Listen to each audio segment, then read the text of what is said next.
حضرت عمر فاروق کی 7 پشتوں میں کوئی بادشاہ نہیں گزرا تھا۔ آپ بھیڑ بکریاں اور اونٹ چراتے چراتے بڑے ہوئے تھے اور آپ نے تلوار بازی اور تیر اندازی بھی کسی اکیڈمی سے نہیں سیکھی تھی۔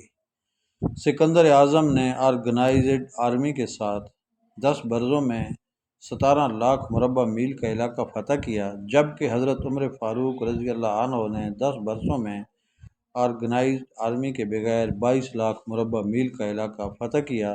اس میں روم اور ایران کی 2 سپر پاور بھی شامل تھیں۔ آج کے سیٹلائٹ میزائل اور آبدوزوں کے دور میں دنیا کے کسی حکمران کے پاس اتنی بڑی سلطنت نہیں جو حضرت عمر فاروق نے نہ صرف گھوڑوں کی پیٹھ پر فتح کی تھی بلکہ اس کا انتظام و انصرام بھی چلایا۔ الیگزینڈر نے فتوحات کے دوران اپنے بے شمار جرنیل قتل کرائے، بے شمار جرنیلوں اور جوانوں نے اس کا ساتھ چھوڑا، اس کے خلاف بغاوتیں بھی ہوئیں اور ہندوستان میں اس کی فوج نے آگے بڑھنے سے انکار بھی کر دیا۔ لیکن حضرت عمر فاروق کے کسی ساتھی کو ان کے حکم سے سرتابی کی جرأت نہ ہوئی۔ وہ ایسے کمانڈر تھے کہ آپ نے عین میدان جنگ میں عالم اسلام کے سب سے بڑے سپہ سالار حضرت خالد بن ولید رضی اللہ عنہ کو معزول کر دیا اور کسی کو یہ حکم ٹالنے کی جرأت نہ ہوئی۔ آپ نے حضرت سعد بن ابی وقاص رضی اللہ عنہ کو کوفے کی گورنری سے ہٹا دیا۔ آپ نے حضرت حارث بن کعب سے گورنری واپس لے لی۔ آپ نے حضرت عمرو بن العاص رضی اللہ عنہ کا مال ضبط کیا اور آپ نے حمص کے گورنر کو واپس بلا کر اونٹ چرانے پر لگا دیا۔ لیکن کسی کو حکم عدولی کی جرأت نہ ہوئی۔ الیگزینڈر نے 17 لاکھ مربع میل کا علاقہ فتح کیا، لیکن دنیا کو کوئی نظام، کوئی سسٹم نہ دے سکا، جبکہ حضرت عمر فاروق رضی اللہ تعالی عنہ نے دنیا کو ایسے سسٹم دیے جو آج تک پوری دنیا میں رائج ہیں۔ سن ہجری کا اجرا کیا، جیل کا تصور دیا، مؤذنوں کی تنخواہیں مقرر کیں، مسجدوں میں روشنی کا بندوبست کرایا، پولیس کا محکمہ بنایا، ایک مکمل عدالتی نظام کی بنیاد رکھی، آبپاشی کا نظام قائم کرایا، فوجی چھاونیاں بنوائیں اور فوج کا باقاعدہ محکمہ قائم کیا۔ آپ نے دنیا میں پہلی بار دودھ پیتے بچوں، معذوروں، بیواؤں اور بے آسراؤں کے وظائف مقرر کیے۔ آپ نے دنیا میں پہلی بار حکمرانوں، سرکاری عہدیداروں اور والیوں کے اثاثے ڈکلیئر کرنے کا تصور دیا۔ آپ نے بے انصافی کرنے والے ججوں کو سزا دینے کا سلسلہ بھی شروع کیا۔ آپ نے دنیا میں پہلی بار حکمران کلاس کی اکاؤنٹیبلٹی شروع کی۔ آپ راتوں کو تجارتی قافلوں کی چوکیداری کرتے تھے۔ آپ فرمایا کرتے تھے جو حکمران عدل کرتے ہیں وہ راتوں کو بے خوف سوتے ہیں۔ آپ کا فرمان تھا قوم کا سردار قوم کا سچا خادم ہوتا ہے۔ آپ کی مہر پر لکھا تھا عمر نصیحت کے لیے موت ہی کافی ہے۔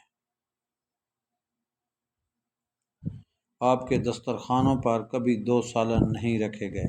آپ زمین پر سر کے نیچے اینٹ رکھ کر سو جاتے تھے۔ آپ سفر کے دوران جہاں نیند آ جاتی تھی آپ کسی درخت پر چادر تان کر سایہ کرتے تھے اور سو جاتے تھے، اور رات کو ننگی زمین پر دراز ہو جاتے تھے۔ آپ کے کردے پر 14 پیوند تھے اور ان پیوندوں میں ایک سرخ چمڑے کا پیوند بھی تھا۔ آپ موٹا کھردرا کپڑا پہنتے تھے۔ آپ کو نرم اور باریک کپڑے سے نفرت تھی۔ آپ کسی کو جب سرکاری عہدے پر فیض کرتے تھے اس کے اثاثوں کا تخمینہ لگوا کر اپنے پاس رکھ لیتے تھے، اور اگر سرکاری عہدے کے دوران اس کے اثاثوں میں اضافہ ہو جاتا تو آپ اس کی اکاؤنٹیبلٹی کرتے تھے۔ آپ جب کسی کو گورنر بناتے تو اسے نصیحت فرماتے تھے کبھی ترکی گھوڑے پر نہ بیٹھنا، باریک کپڑے نہ پہننا، چھنا ہوا آٹا نہ کھانا، دربان نہ رکھنا اور کسی فریادی پر دروازہ بند نہ کرنا۔ آپ فرماتے تھے ظالم کو معاف کر دینا مظلوموں پر ظلم ہے۔ آپ کا یہ فقرہ آج انسانی حقوق کے چارٹر کی حیثیت رکھتا ہے۔ مائیں بچوں کو آزاد پیدا کرتی ہیں، تم نے انہیں کب سے غلام بنا لیا۔ فرمایا میں اکثر سوچتا ہوں اور حیران ہوتا ہوں عمر بدل کیسے گیا۔ آپ اسلامی دنیا کے پہلا خلیفہ تھے جنہیں امیر المومنین کا خطاب دیا گیا۔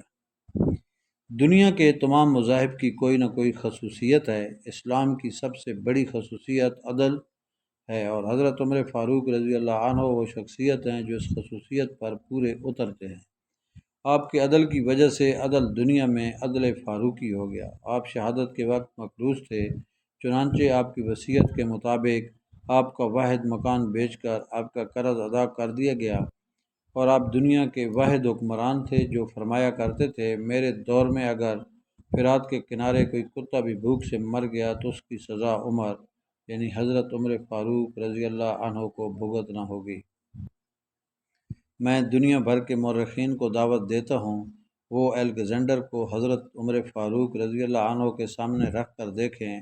انہیں الیگزینڈر حضرت عمر فاروق کے حضور پہاڑ کے سامنے کنکر دکھائی دے گا، کیونکہ الیگزینڈر کی بنائی سلطنت اس کی وفات کے 5 سال بعد ختم ہو گئی، جبکہ حضرت عمر فاروق رضی اللہ عنہ نے اپنے دور میں جس جس خطے میں اسلام کا جھنڈا بھجوایا، وہاں سے آج بھی اللہ اکبر کی صدائیں آتی ہیں، وہاں آج بھی لوگ اللہ کے سامنے سجدہ کرتے ہیں۔ دنیا میں الیگزینڈر کا نام صرف کتابوں میں سمٹ کر رہ گیا ہے، جبکہ حضرت عمر فاروق رضی اللہ عنہ کے بنائے نظام دنیا کے 245 ممالک میں آج بھی کسی نہ کسی شکل میں موجود ہے۔ آج بھی جب کسی ڈاکخانے سے کوئی خط نکلتا ہے، پولیس کا کوئی سپاہی وردی پہنتا ہے، کوئی فوجی جوان 6 ماہ بعد چھٹی پر جاتا ہے، یا پھر حکومت کسی بچے، معذور، بیوہ یا بے آسرا شخص کو وظیفہ دیتی ہے، تو وہ معاشرہ، وہ سوسائٹی بے اختیار حضرت عمر فاروق رضی اللہ عنہ کو عظیم تسلیم کرتی ہے، وہ انہیں تاریخ کا سب سے بڑا سکندر مان لیتی ہے، ماں سوائے ان مسلمانوں کے جو آج احساس کمتری کے شدید احساس میں کلمہ تک پڑھنے سے پہلے دائیں بائیں دیکھتے ہیں۔ لاہور کے مسلمانوں نے ایک بار انگریز سرکار کو دھمکی دی تھی، اگر ہم گھروں سے نکل پڑے تو تمہیں چنگیز خان یاد آ جائے گا۔ اس پر جواہر لال نہرو نے مسکرا کر کہا تھا، افسوس آج چنگیز خان کی دھمکی دینے والے مسلمان یہ بھول گئے، ان کی تاریخ میں ایک حضرت عمر فاروق رضی اللہ عنہ بھی تھا، جن کے بارے میں مستشرقین اعتراف کرتے ہیں کہ اسلام میں اگر ایک عمر اور ہوتا تو آج دنیا میں صرف اسلامی دین ہوتا۔ ہم آج بھی یہ بھولے ہوئے ہیں کہ ہم میں ایک حضرت عمر فاروق بھی تھے، جن کے بارے میں رسول اللہ صلی اللہ تعالیٰ علیہ وسلم نے فرمایا تھا، میرے بعد اگر کوئی نبی ہوتا وہ حضرت عمر بن خطاب ہوتے۔